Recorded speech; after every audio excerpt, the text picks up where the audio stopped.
pros and cons. First, the pro.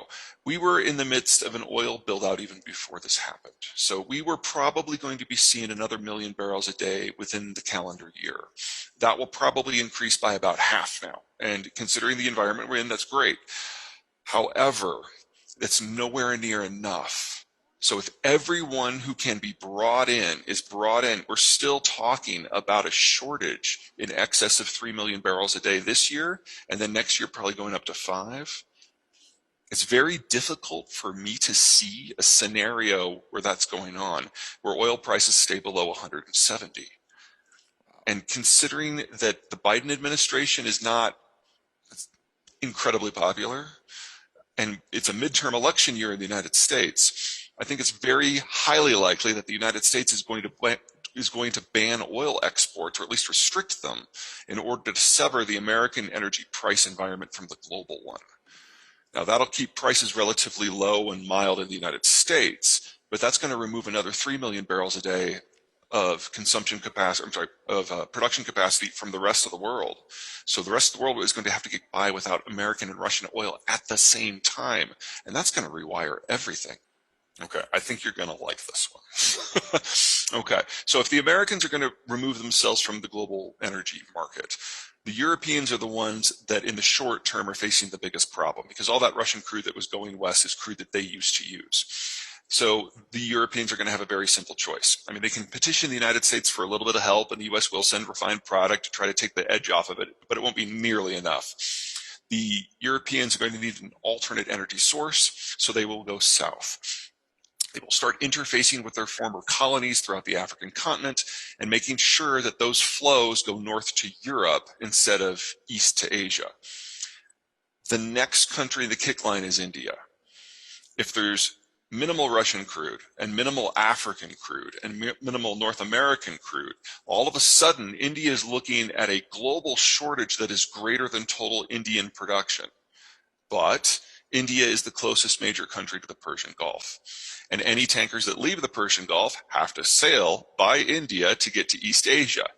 In that environment, India is the only country in the world with the military, economic, and political capacity to interface with the Persian Gulf from a point of strength. So I think it's going to be very easy and very necessary for India to go to Kuwait and the Emiratis and the Saudis and arrange a direct transfer deal. So prices will probably be uncomfortably high. That's going to be unavoidable, but you're not going to have a problem with actual supply.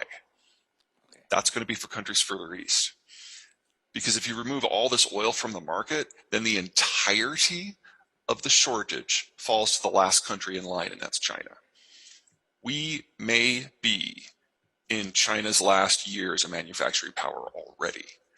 Because if they can't keep the lights on, nothing else matters. So that's quite a dire situation that you're talking of from the point of view of China. One last question, just to wrap up, and this is something that, let's hope he has positive things to say, and whatever he says negative doesn't come true, but that's not been the record this man has had. So you're talking about a damaged Russian crude infrastructure, disruption in Ukraine and Russia, wheat and agriculture supplies, dysfunctional Kazakh sources also, you said it goes through Russia, oil at abnormally high levels, and this plus post-QE inflation hitting hard, China shutting down cities now for the COVID waves. This is the present to the next few months. Add to that the not so rosy situation that it's not going to be May 9th, it's going to be a long time after that the Russian push will continue, and it probably will come to a place where by June or so, or July probably, the Russian pipes start cracking, bursting, and then they are in a absolute desperate situation. On top of that, I'll go back to your last time's prediction that the baby boomer generation retires this year in the United States at the average age of 70, and by 2022 end, you said most people will be in conserving mode, out of spending out of pension than out of earnings. So we're basically going to face a serious situation here sometime in the middle of 2022 onwards.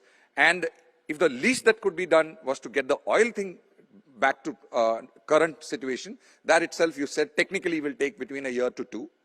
So you're going to be seeing a very, very bleak situation over the next 2 to 3 years.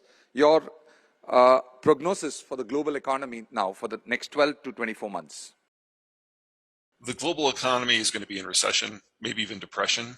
We are at a break point where globalization is collapsing and the demographics of so many countries are turning. We've always known, demographically speaking, that this was going to be the decade where the old economic model of globalization was going to fail. We've always known it's coming. The COVID epidemic sped things up, and Ukraine has put in a hard stop. So we're there. This is the year it's all breaking down. Something to keep in mind. When the Americans created globalization, it was done as a bribe. We were trying to convince countries to join us against the Soviets. So you can participate in any supply chain, participate in manufacturing, access any market, access our market, if in exchange you ally with us against the Soviets. India didn't join. India has been relatively pro-Soviet. In fact, the Indians were pro-Soviet even when the Soviets were gone. What that means is when globalization collapses, India doesn't have to fall all that far because India never invested its economy into the international network. And since you have functional boycotts, not boycotts, not the word, since you have functional control, if you want it, over who gets Persian Gulf energy, India is going to suffer, yes, unavoidable. You may not have invested your entire economy in it, but there's no way that you can break the imports and the export system of the world without feeling something. That goes for the US too. But India is going to hold the control to the gates of the Persian Gulf. And to think that India won't take advantage of that and get some benefits from that, I think is being very, very creative. So we're all going to have to learn to think a little bit differently in this world we're evolving into. But India is one of a half a dozen countries in the world that is actually reasonably well set up, not for the current age, but for what's coming. And every competitor you have is on the other side of that ledger.